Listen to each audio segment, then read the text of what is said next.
Hello and welcome to a new edition of True Audio Files, where we're going to talk about the first Tone Poet box set.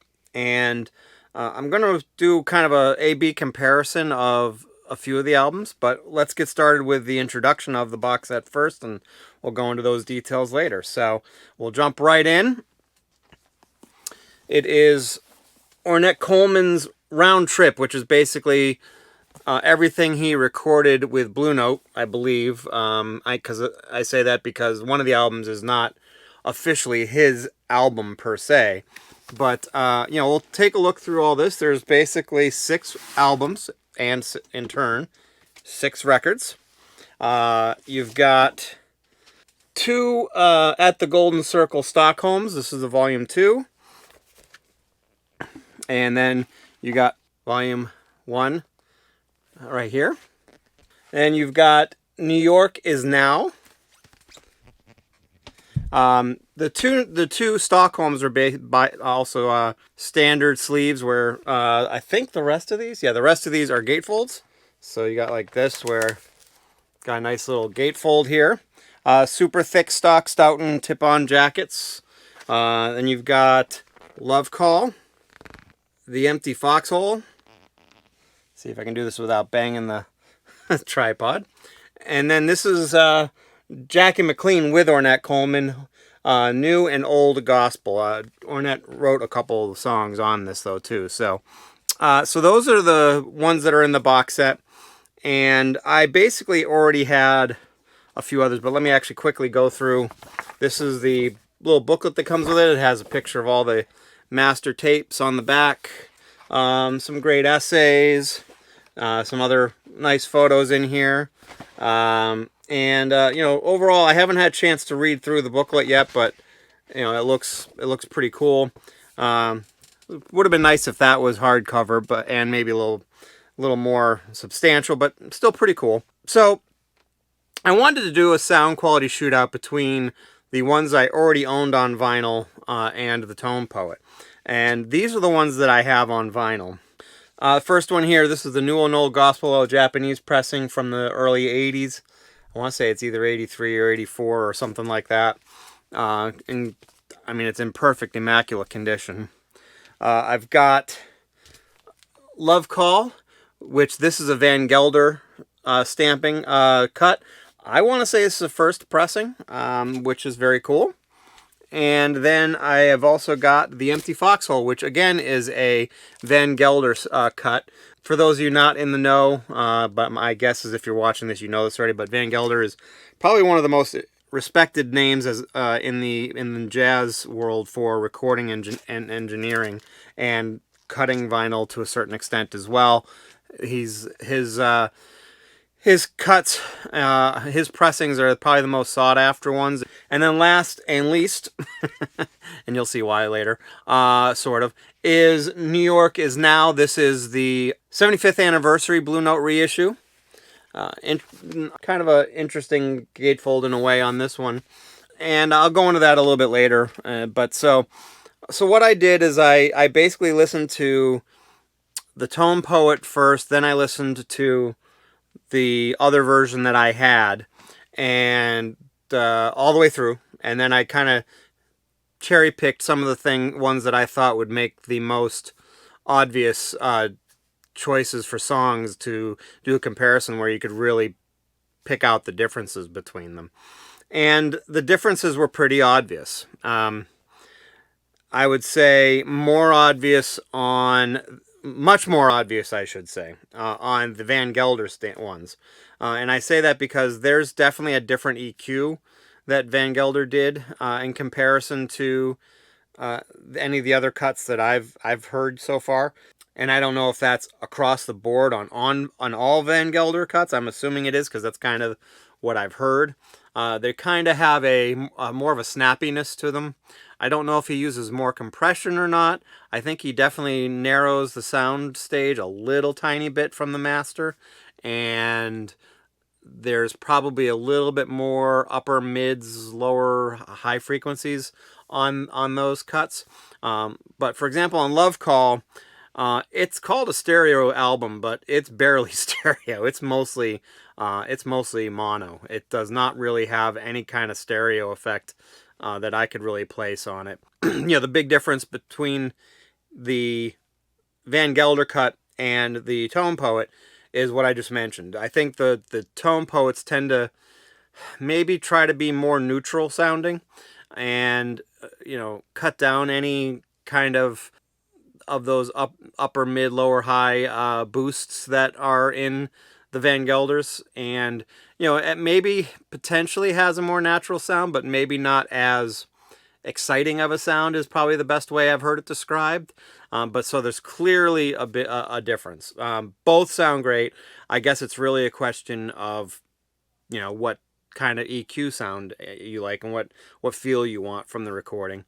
When I went to the Empty Foxhole, my other Van Gelder cut, that one definitely had much more stereo going on with it. And with the Tone Poet, they did not narrow the sound stage at all. It is super, super wide.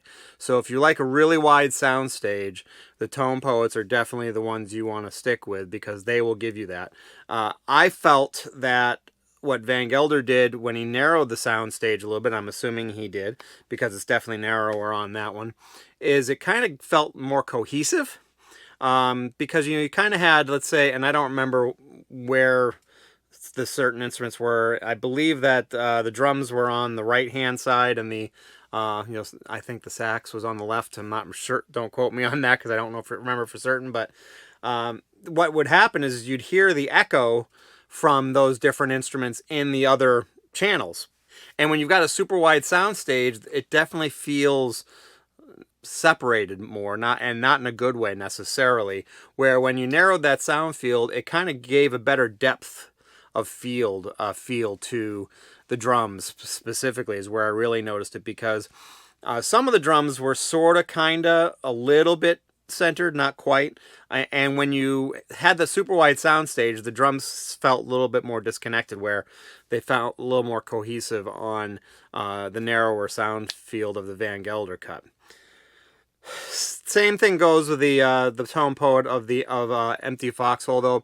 Still sounds amazing. Quiet, pretty quiet pressing. One thing I will say overall is, the Tone Poets overall were pretty well pressed. I'd have to say on the standards that I usually have for Tone Poets, they probably weren't quite as quiet as most of the other Tone Poets I had, so I was a little bit disappointed in that. And I also had a little bit of a, I guess it was a pressing defect on side 2 of Love Call. It affected it a little bit in terms of having a couple of clicks and pops at the end of one of the tracks, but it really wasn't all that much, so it wasn't too bad. So those are the only 2 Van Gelders I had, and when it came down to it, Love Call again and Empty Foxhole, when it comes to the EQ of it, I definitely felt there was a little bit more edge or excitement to the Van Gelder cut in comparison to the Tone Poets, but the Tone Poets still sounded amazing. When it came to the Empty Foxhole, there was definitely a much wider sound stage in comparison to the Van Gelder, but the Van Gelder seemed a little more cohesive, had a little bit better depth, side depth because of that narrower sound stage, and just a better cohesive overall. So I guess it really depends on what you're looking for. If you're looking for maybe a little more neutral or natural, I guess you would say sound quality, you would probably reach for the Tone Poets. But the Van Gelders definitely have the better and more excitement to them. So, and I don't know if they're priced out now. I know when I bought them, they weren't. They're probably similar in price to what you'd pay for these Tone Poets individually. So, if they're available individually. Next, we'll go with New and Old Gospel, which is Jackie McLean with Ornette. And this one I had a early 80s Japanese pressing. So when it came to the pressings overall, the Japanese pressing definitely was quieter. Not by a lot, because as I usually mention, the Tone Poets generally are pretty quiet, although these ones are maybe a little bit noisier than ones I typically get. I don't know if it was because they were in a rush to get all 6 records out or not, but whatever the case may be, the Japanese pressing was definitely quieter. I would say from an EQ standpoint, the Japanese pressing was definitely very similar to what I'm hearing on the Tone Poet, which leads me to believe that the master tapes are probably closer to what you're hearing on the Tone Poet than what you're hearing on the Van Gelder. Take it or leave it as what you want, what your preference are, whether you want closer to the master or just something that you have a preference for in terms of enjoyment of or excitement or the sound quality of that. The Van Gelders, like I said, tend to give people the feeling of more punch and excitement that you don't get necessarily on the Tone Poets, but what I think you get is more accurate representation of what's on the master tapes. So, and I got that again with the Japanese pressing, and I would say they're kind of, there may have been a slight edge with the Tone Poet overall for sound quality, but they were really, really close. So, do you want the slight bit better sound quality or do you want the quieter pressing? There's really not much of a difference, in my opinion. So, moving on to New York is Now. The New York Now is now the one that I have, like I'd mentioned, is the 75th anniversary pressing. And one of the reasons I kind of put it down a little bit at the beginning is if you don't know much about the 75th anniversary pressings, the one thing that I don't care about, because I don't think it matters much, is that these, and I'll explain why in a second, is they were cut from digital masters, high resolution digital masters, I think 24-192s if I'm not mistaken, but please correct me if I'm wrong. And they were cut by Bernie Grunman and I think Chris Bellman as well. So they were cut by a pretty highly respected cutting engineers. But the biggest problem that there was with this is to cut corners, they pressed them at URP, which I think is the worst pressing plant in the world, if not, the United States, if not the world. And this one proves my point. There's so many like little buzzes and blips and stuff like that shouldn't be there. It really takes away from it because, quite frankly, if this was pressed the same way that the Tone Poet was pressed, I would say it would sound really close to the same, very similar. The only differences are probably going to be the setups that were used to cut them. Changes the sound maybe a little bit, but they're very, very close, except for the poor pressings. So, again, non-Van Gelder stuff they all seem to be similar, which leads me to believe that the masters were probably more closely represented by the Tone Poets and the other ones that I mentioned here. So, the Stockholm records I didn't have on vinyl. I have them on high res. I didn't really do a comparison to the high res like I have in the past. But I just wanted to stick with the ones that I had on vinyl, and especially the Van Gelder ones, because I've heard a lot about how the Van Gelders, in some people's minds, are better than the Tone Poets. And my personal preference would say that I agree with that. And that is not to take anything away from the Tone Poets, because they're amazing. They're pretty quiet. They are well cut, and I think they sound good. They just don't. And I think most importantly for some people is that they probably more closely replicate what's on the master tape. My guess is there's not much, if any, EQ adjustment made to the Tone Poets in comparison to the Van Gelder cuts. So that's basically everything I have on these. I would love to hear your takes if you have any of these that you've done comparisons with, like the Van Gelders and the Tone Poets, or if you've ever done comparisons in general to the Tone Poets versus Van Gelder cuts of the past. So I want to hear your take on this stuff. I'd love to hear from you. Please comment below. If you liked the video, please hit that like button. If you want to see more of my videos, please hit that subscribe button. And if you want to know when my new videos come out, hit that alert bell. So also check me out on social media. I've got Facebook, Instagram, and Twitter accounts that I try to stay at least somewhat active on, and I'd love to see you guys on those and make some comments, create posts on my Facebook group. It's actually True Audiophiles as a Facebook group.